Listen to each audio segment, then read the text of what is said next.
Hello students, welcome back to your favourite channel learning point. आज हम लोग पढ़ने जा रहे हैं एक सेकेंड चैप्टर जो है सेमी इंग्लिश का, जिसका नाम है N encounter of a special kind. और इसके जो राइटर है उनका नाम है तपन मुखर्जी। तो चलिए चैप्टर को समझते हैं। My father was a medical professional working for a private company in Raniganj in West Bengal. The officers of the company were housed in individual bungalows inside a large campus. Our house was in a corner of the campus. ये lines में बताया है कि जो writer थे उनके जो father है वो एक मेडिकल प्रोफेशनल है, मतलब एक क्वालिफाइड डॉक्टर है जो एक प्राइवेट कंपनी में काम कर रहे थे, एक प्राइवेट कंपनी के लिए काम कर रहे थे जो रानीगंज में था, जो कि वेस्ट बंगाल में है। जो ऑफिसर्स होते हैं कंपनी के, उन सभी के लिए इंडिविजुअल बंगलोज थे जो एक बहुत ही बड़े कैंपस में थे।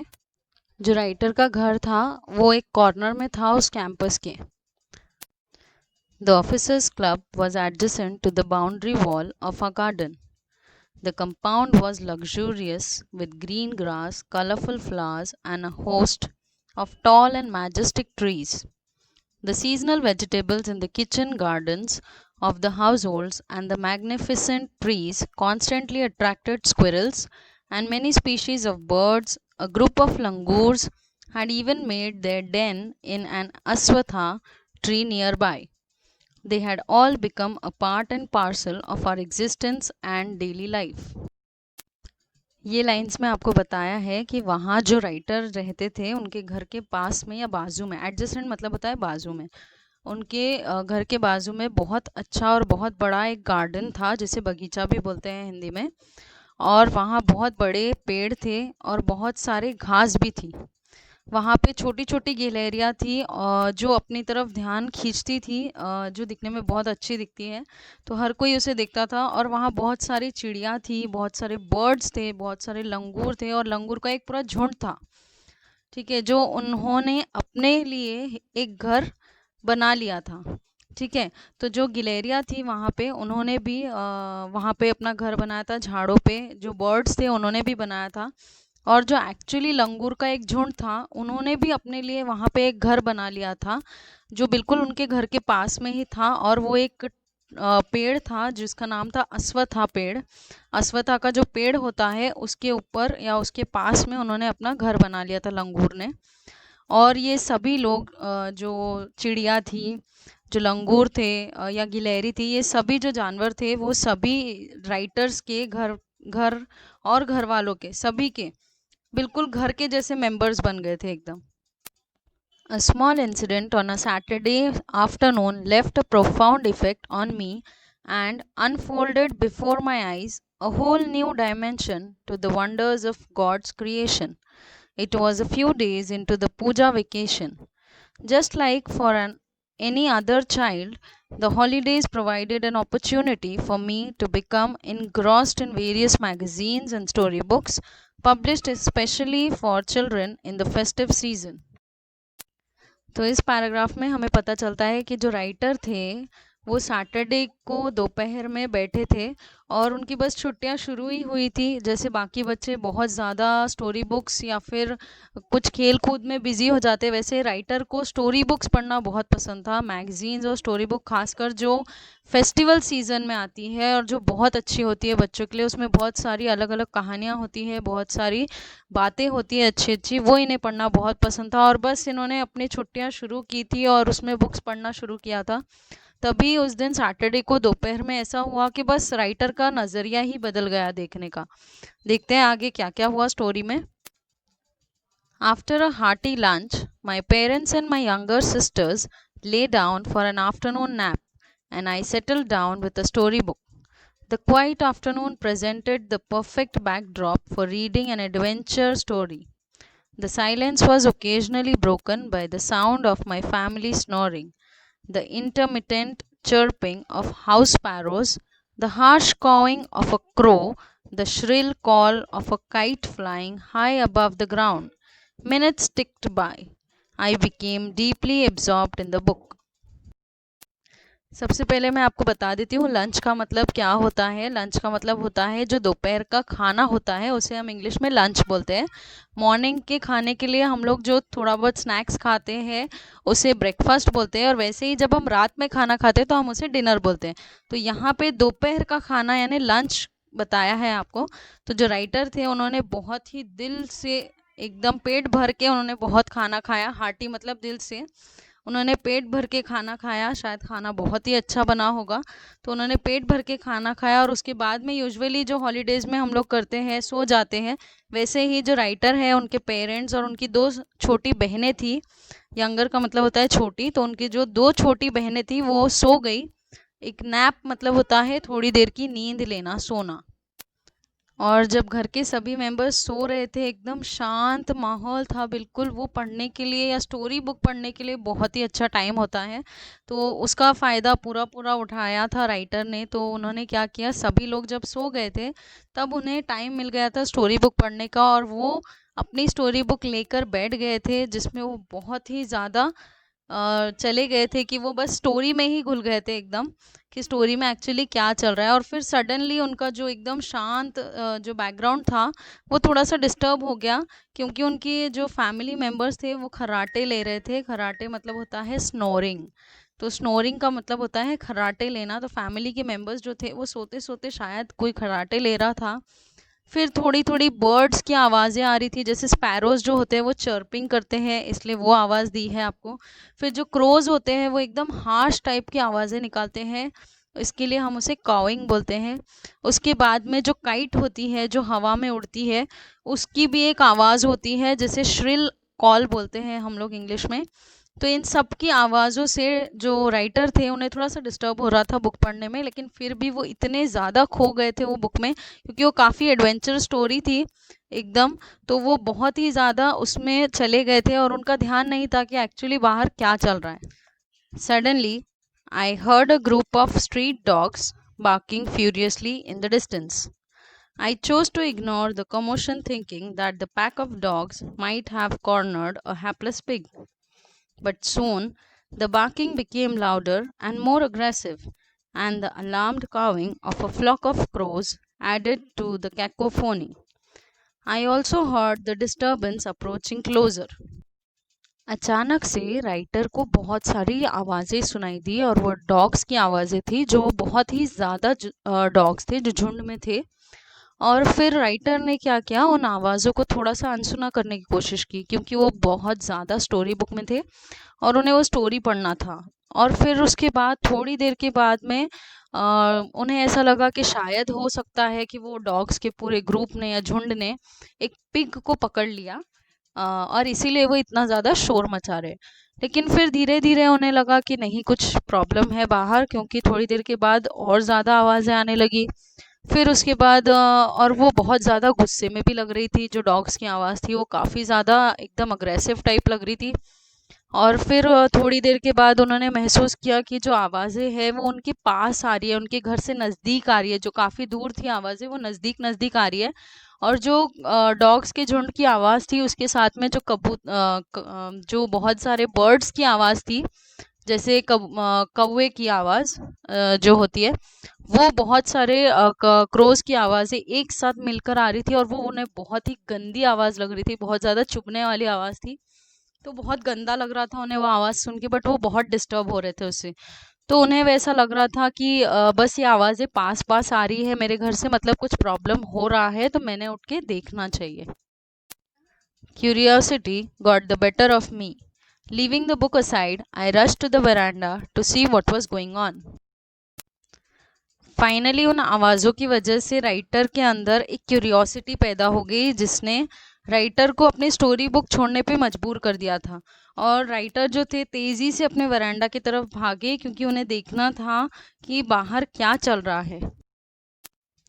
I glanced towards the roof of the clubhouse and saw something horrible.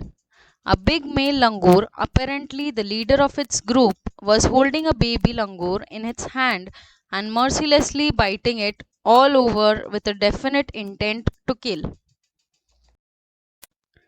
तो राइटर जब अपने वरांडा में आए तो उन्होंने देखा कि उनके क्लब हाउस की जो छत थी, जो रूफ थी, वहाँ पे कुछ बहुत ही बुरा हो रहा है। और जो लंगूर का झुंड था उसमें एक बड़ा मेल लंगूर था जो उस ग्रुप का लीडर जैसे लग रहा था। उसने एक बहुत ही छोटे लंगूर के बच्चे को हाथ में पकड़ा हुआ है और बहुत ही बुरी तरीके से बिना उसके ऊपर में थोड़ी दया दिखाए हुए बहुत ही बुरी तरह से उसे काट रहा था, ये सोचकर कि शायद वो बच्चा जो है लंगूर का वो मर जाए। The helpless mother of the baby and the other lesser members of the Langur group were scattered on the roofs of the buildings nearby, watching the baby being killed. I recalled the terrible custom in the animal clan according to which a dominant male usually does not allow another male baby or adult to survive within its group. उस baby लंगूर की जो mother थी वो और जो बाकी के लंगूर की फैमिली के मेंबर्स थे वो सभी लोग पूरी जो छत थी जो रूफ थी क्लब हाउस की वहाँ पूरी तरह से पूरे फैल गए थे और स्कैटर हो गए थे। स्कैटर मतलब होता है फैलना पूरे इसमें। तो वो पूरी तरह से फैल गए थे और सभी लोग मिलके उसे देख रहे थे उस बच्चे को, बिकॉज वो कुछ भी नहीं कर सकते थे और वो लोग उसे मरते हुए देख रहे थे। और ये सब देख के राइटर को थोड़ा सा एक याद आ गया कुछ जानवरों का। जैसे जानवरों में एक थोड़ा सा एक कस्टम होता है एक टाइप का कि जो मेल डोमिनेंट होता है, मेल डोमिनेंट मतलब होता है कि जो बहुत ही ज़्यादा स्ट्रॉन्ग या पावरफुल होता है मेल। तो एनिमल्स की जो बड़ी बड़ी फैमिलीज होती है, क्लैन का मतलब होता है एक बहुत ही बड़ी फैमिली। तो जो बड़ी बड़ी फैमिलीज होती है एनिमल्स की उसमें एक कस्टम होता है कि जो मेल होता है जो पावरफुल मेल होता है वो दूसरे कोई भी बच्चे को या फिर जो बड़ा होगा जो मेल होगा दूसरे किसी मेल को अपने झुंड में रहने नहीं देता है। Without losing any time, I gathered a stout stick in one hand and hurled a piece of stone at the marauding langur. The langur was so infuriated that it hardly took any notice of my assault. But then I started throwing more stones. The dogs on their part raised their pitch of cry. जैसे ही writer ने ये सब देखा होते हुए उन्हें रुकना नहीं हुआ और उसके बाद उन्होंने इमिजिएटली उसी के बाद उन्होंने अपने हाथ में एक मोटा सा डंडा लिया एक हाथ में और एक हाथ में उन्होंने बड़ा स्टोन लिया और उस जो लंगूर था जो ढूंढ रहा था इधर उधर कुछ तो खाने के लिए या फिर कुछ चुराने के लिए उस लंगूर को फेंक के मारा। वो लंगूर इतना ज़्यादा अपने काम में था और इतना ज़्यादा उसको काटने में बिजी था वो छोटे लंगूर को कि उसने बिल्कुल भी जो राइटर कर रहे थे उसका या अटैक का बिल्कुल भी ध्यान नहीं दिया। और इसीलिए राइटर ने उसका ध्यान हटाने के लिए बढ़ाने के लिए और उसे वहाँ से भगा देने के लिए और ज़्यादा पत्थर फेंकने शुरू करे। और उसी के साथ में जो डॉग्स थे जो बहुत ही ज़ोर ज़ोर के चिल्ला रहे थे, डॉग्स का जो झुंड था उन्होंने भी अपनी आवाज़ें तेज़ कर ली और वो भी बहुत ज़ोर ज़ोर से एक साथ रोने लगे सब के सब। और इसी यही सब आपको ये पैराग्राफ में दिया हुआ है जिसमें आपको हर्ल्ड का मीनिंग होता है एक कुछ फेंकना, फोर्सफुली कुछ फेंकना। उसके बाद में मोरोल्डिंग का मतलब होता है कुछ ढूंढना जिससे जिसे हम लोग चुरा सकते हैं या फिर कोई चीज़ के ऊपर अटैक कर सकते हैं। ओके, तो ये थे दोनों मीनिंग इस पैराग्राफ में। बाकी तो पैराग्राफ मैंने आपको समझा दिया है अच्छे से। आगे देखते हैं। The changed circumstances and the sudden unexpected attack from unknown quarters forced the langur to drop the baby from the sloping roof over the veranda. तो अचानक से लंगूर के सामने जो ये सिचुएशन बदल गई, यानी उसके ऊपर में बहुत सारे पत्थर आ रहे थे एकदम से और बहुत ज़्यादा डॉग्स रो रहे थे। ये सब चीज़ों की वजह से वो बहुत ज़्यादा एकदम से डर गया और फिर उसने मजबूरी में ही सही लेकिन वो जो लंगूर का बच्चा था उसे छोड़ दिया और छोड़ के वहाँ से चला गया और वो बच्चा वरांडा में गिर गया। The baby was listless and appeared to be dead. As its baby started to slide down, the excitement of the pack of dogs grew manifold at the prospect of a good kill and meal. ये सब होने के बाद जब वो बच्चा वरांडा में आके गिर गया लंगूर का तो वो एकदम ही ज़्यादा लिस्टलेस दिख रहा था, मतलब बिल्कुल ही उसके आंग में एनर्जी नहीं थी उसकी बॉडी में कि वो हिल सके या कुछ। और वो लोगों को लग रहा था कि वो मर चुका है, जो लंगूर थे उनको भी और जो राइटर था उन्हें भी। लेकिन धीरे धीरे उसकी बॉडी जो झाड़ पे से थी वो नीचे नीचे नीचे आने लगी, स्लोली स्लोली जो रूफ था वहाँ से स्लोली नीचे आने लगी और वरांडा में आ गई फाइनली। और जो डॉग्स का ग्रुप था वो पूरा उसकी तरफ भागते हुए जा रहा था उन्हें लग रहा था कि आगे फ्यूचर में हमारा ही बेनिफिट होगा, मतलब अगर ये मर गया होगा तो बहुत ही अच्छा किल होगा, ये बहुत ही अच्छा खाना बन जाएगा हमारे लिए। देखो, एनिमल चाहे कोई भी हो, डॉग हो या फिर लंगूर हो या कोई भी हो, उन्हें ये नहीं समझता कि हमें किसी की जान बचाना है या कुछ करना है। बस उन्हें इतना पता होता है कि हाँ, ये मर गया तो हमें इसे खाने के लिए मिल जाएगा। तो वही सोच में, वही एक उम्मीद में वो लोग भाग रहे थे उसकी तरफ कि शायद अगर ये मर गया होगा तो बहुत अच्छा होगा, हमें कुछ खाने मिल जाएगा आज। Keeping the dogs at bay with the stick, I managed to catch hold of the baby langour's tail just as it tipped over the edge of the tiled roof. The baby appeared inert and lifeless. It was indeed a male baby. Writer के हाथ में जो लकड़ी थी मोटी, उन्होंने उससे थोड़ी देर के लिए वो डॉग्स को दूर रखने की कोशिश की, और उसके बाद में जो लंगूर था बच्चा, वो जो नीचे आ रहा था ऊपर के रूफ से फिसल के, जैसे ही वो कॉर्नर पे आया, टाइल रूफ के जो टाइल्स लगी हुई थी रूफ के ऊपर में, वहां से वो जैसे ही कॉर्नर तक आया, थोड़ा सा उसकी जो पूंछ थी, जो टेल थी, वो राइटर के हाथ में आ गई। और वो बच्चा बहुत ही ज़्यादा जो था वो एकदम ही पावरलेस हो गया था। मीन्स उसके हाथ, उसकी बॉडी में बिल्कुल ही पावर नहीं बची हुई थी कि वो हिल सके या कुछ, और वो बिल्कुल लाइफलेस दिख रहा था। ऐसा लग रहा था कि वो बच्चा मर चुका है। और लोग जो राइटर थे उन्हें पता चला कि एक्चुअली ये एक मेल बेबी था, इसीलिए वो जो मेल था, जो पावरफुल मेल था, वो उसे मार रहा था। By this time, my parents and sisters had come out onto the veranda and were witnessing my rescue operation. Some of our neighbors had also gathered in the इन सब चीज़ों में जब तक राइटर उस बच्चे को बचा रहे थे, जब तक उनकी फैमिली में उनके पेरेंट्स और उनकी जो सिस्टर्स सोई हुई थी, वो लोग वहाँ पे आ चुके थे वरांडा में, और देख रहे थे किस तरह से उनका बेटा जो है वो एक रेस्क्यू ऑपरेशन कर रहा है, मतलब उस लंगूर के बच्चे को बचा रहा है। और फिर उनके साथ में उनके कुछ नेबर्स जो थे, आस पास में रहने वाले लोग, वो लोग भी बाहर आ चुके थे इन आवाज़ों की वजह से। I took the baby langur to our backyard and gently laid him on the floor inside the poultry coop. His body was full of deep bite marks and scratched. Blood was oozing from some of the wounds. Poultry coop जो होता है वो होता है ऐसी जगह या cage जहाँ पे हम लोग पोल्ट्री की यानी मुर्गियाँ वगैरह रखते हैं। तो जो राइटर थे वो उस लंगूर के बच्चे को अपने घर के पीछे में, जहाँ पे वो पोल्ट्री का कूप था, जो केज था, वहाँ पे लेके जाके उन्होंने उसे धीरे से, हल्के से, बिल्कुल ऐसे तरीके से जैसे उसे लगे नहीं, कुछ फील नहीं हो, ऐसे उसे लिटा दिया नीचे में। और वो जो बच्चा था वो बहुत ही ज़्यादा, उसकी बॉडी पे पूरे काटने के बहुत ही ज़्यादा निशान थे, स्क्रैचेस थे, और बहुत सी जगह से जो उसे लग गई थी चोट, वहाँ से बहुत जगहों से उसे खून भी निकल रहा था काफ़ी। The baby remained motionless. My father provided first aid to clean the wounds and stop the bleeding. I was relieved to find out that the baby was breathing, even though his breaths were shallow. जो baby लंगूर था वो बिल्कुल भी नहीं हिल रहा था, और फिर जो राइटर थे उनके फादर ने एक फर्स्ट एड दिया ताकि वो जो ब्लीडिंग है वो रोक सकें, और जो लगा है उसे काफ़ी जो बाइटिंग के निशान थे वो उसके ऊपर में कुछ मेडिसिन लगा सकें। और फिर थोड़ा थोड़ा सा जो बेबी था वो ब्रीथ कर रहा था, एकदम हल्का ब्रीथ कर रहा था, शैलो मतलब बहुत ही ज़्यादा कम, एकदम धीरे धीरे सांस लेना। तो वो बहुत ही धीरे धीरे, लेकिन जो राइटर थे उन्हें बहुत ज़्यादा अच्छा लग रहा था कि कम से कम वो जो बेबी है वो जिंदा है, वो सांस ले रहा है, मरा नहीं है अभी तक। Splashes of cold water made the baby stir, and after a few shaky attempts, he sat up.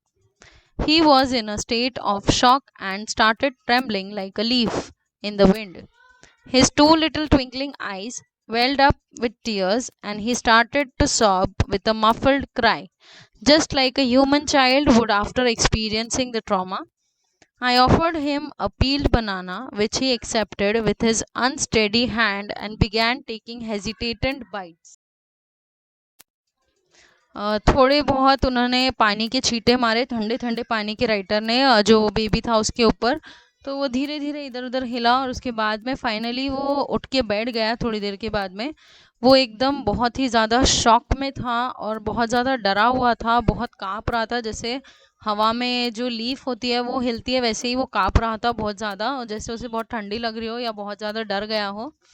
उसकी आंखें इतनी छोटी थी एकदम, बहुत ही एकदम शाइनिंग आंखें थी बिल्कुल, जिसमें पानी आ गया था, आंसू आ गए थे, वो बिल्कुल रो रहा था। लेकिन उस एक्चुअली जैसे रोते हैं वैसे नहीं, बस उसकी आंखों में बहुत ज़्यादा पानी आ गया था। जैसे एक इंसान का बच्चा होता है जो रोता है या डर के उसकी आंखों में पानी आ जाता है, जब वो एक्चुअल कोई बहुत ही ज़्यादा एकदम ऐसी चीज़ से गुजरा हो जो कभी उसने एक्सपेक्ट भी नहीं की हो। तो ऐसे इसमें से वो जो लंगूर का बच्चा था वो फील कर रहा था। फिर उसके बाद में थोड़ी देर के बाद जब वो स्टेबल हुआ, तो उसे थोड़ा-सा और डर में से बाहर निकालने के लिए जो राइटर थे उन्होंने एक छील के बनाना दे दिया उसके हाथ में, और उसने वो एक्सेप्ट कर लिया, क्योंकि उसे लग रहा था कि नहीं, ये इंसान जो है वो कुछ अच्छा कर रहा है, मुझे मारेगा नहीं। बिकॉज़ वो उसका थोड़ा बहुत ध्यान रख रहे थे, उसके साथ अच्छा बिहेव कर रहे थे। तो जानवरों को ये सब समझ में आता है थोड़ा-थोड़ा, और उसके बाद उसने डर-डर के ही सही लेकिन खाना शुरू किया वो बनाना। My attention was fixed on the revival of the baby langur. Suddenly, I had an uncanny feeling of being watched. I turned away from the coop and looked up. There sat the mother langur on our kitchen roof, watching every move I made. She simply sat there quietly, as if convinced that no harm was being done to her child. जो writer थे उनका पूरा ध्यान इसी में था कि बस किसी तरह वो बेबी लंगूर बच जाए और वापस वो कैसे ठीक होगा। थोड़ी देर के बाद उन्हें बहुत ही अजीब सी फीलिंग हो रही थी, उन्हें लग रहा था कि जैसे कोई राइटर को देख रहा है। तो उस भीड़ भाड़ से उन लोगों के बीच में से थोड़ा अलग हट के उन्होंने इधर उधर देखा, ऊपर देखा, तो ऊपर में देखने के बाद उन्हें दिखा कि जो मदर लंगूर थी वो बैठी थी किचन के छत पे, रूफ पे, और वो उन्हें काफ़ी कीनली वॉच कर रही थी, एकदम कीनली देख रही थी कि वो क्या क्या कर रहे हैं। और वो बहुत ही सिंपल तरीके से एकदम चुपचाप बैठी हुई थी। ऐसा लग रहा था कि जैसे उन्हें उस मदर लंगूर को पता है कि उसके जो बेबी लंगूर है उसे कोई भी नुकसान नहीं होगा राइटर से, वो उसके लिए जो भी कर रहा है अच्छा ही कर रहा है, कुछ बचाने के लिए ही कर रहा है।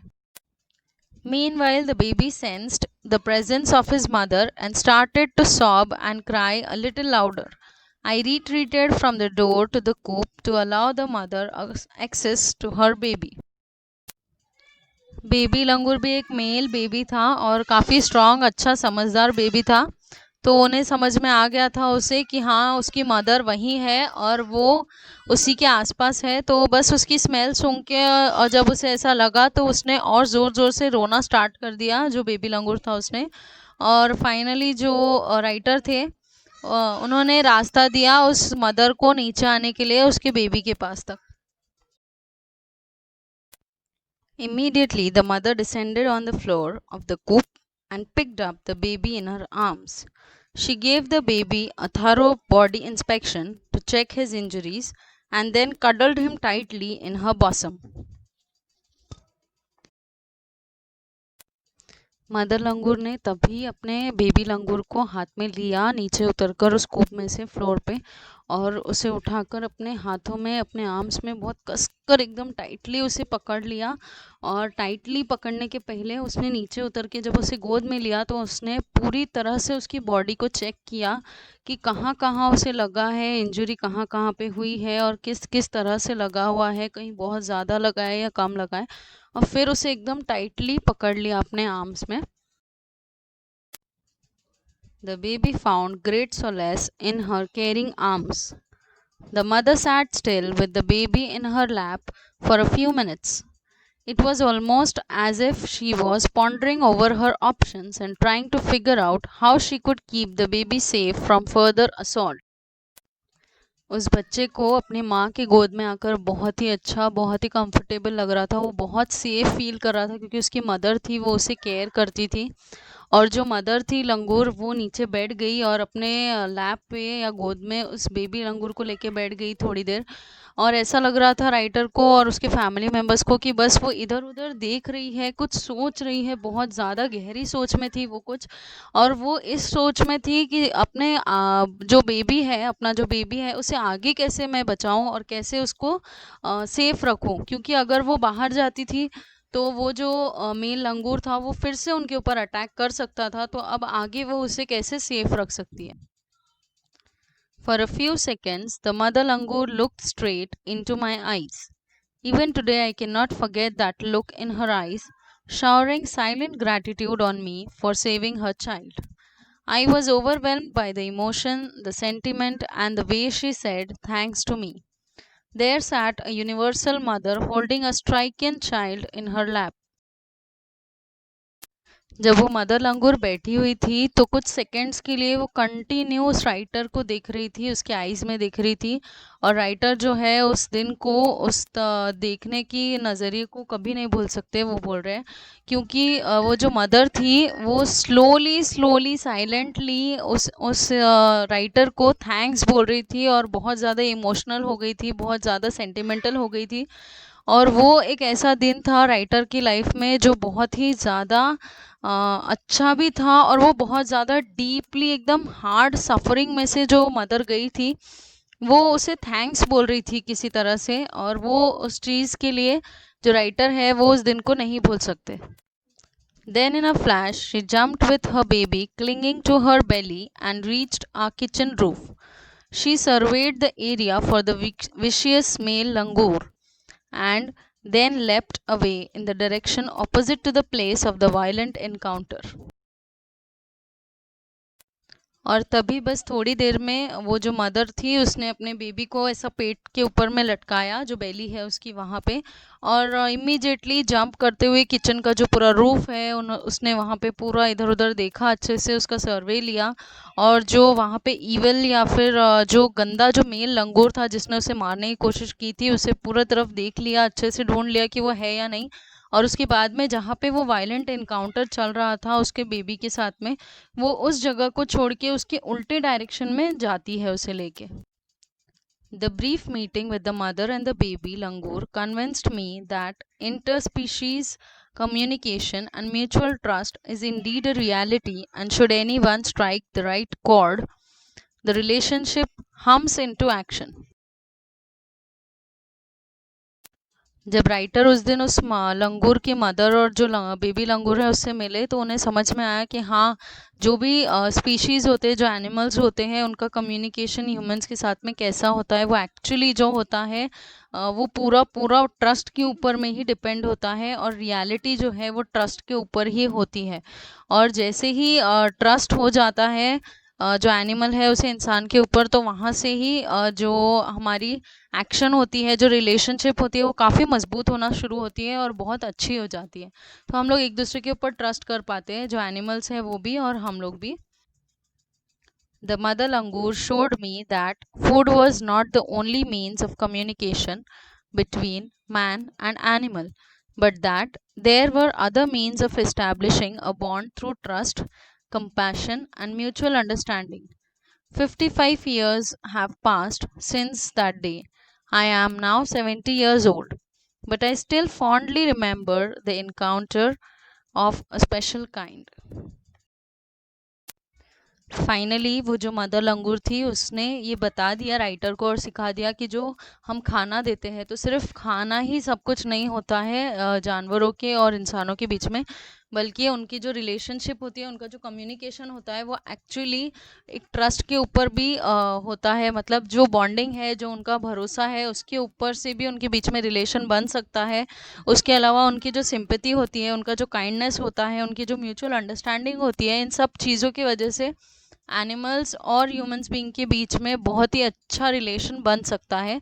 जैसे हम हमारे घर में पेट्स लाते हैं, बस उसी तरह से।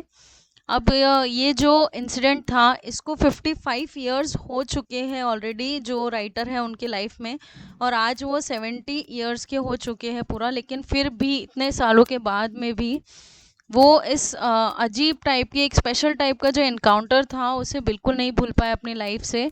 और यही था पूरा चैप्टर। आपको ये चैप्टर में बताया हुआ है कि एक्चुअली किस तरह से वो जो एनिमल है और एनिमल की लाइफ होती है, ये सब लोगों का जो एनिमल्स के बीच में अंडरस्टैंडिंग होती है वो किस तरह से रहती है, और फिर हमारे साथ में उनकी जो बॉन्डिंग होती है वो कैसे होती है, और किस तरीके से हम लोग उसे कंटिन्यू कर सकते हैं। देखिए, कोई भी रिलेशन के लिए जो ट्रस्ट होता है वो बहुत इंपॉर्टेंट होता है, चाहे वो एनिमल्स का हो या ह्यूमंस का हो।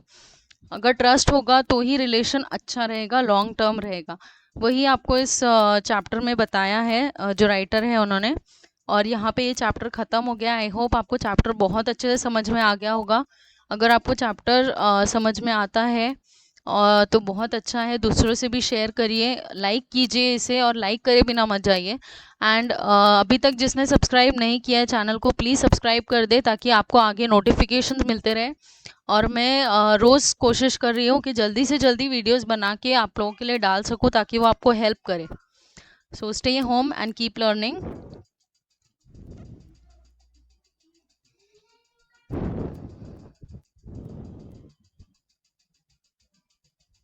Good bye.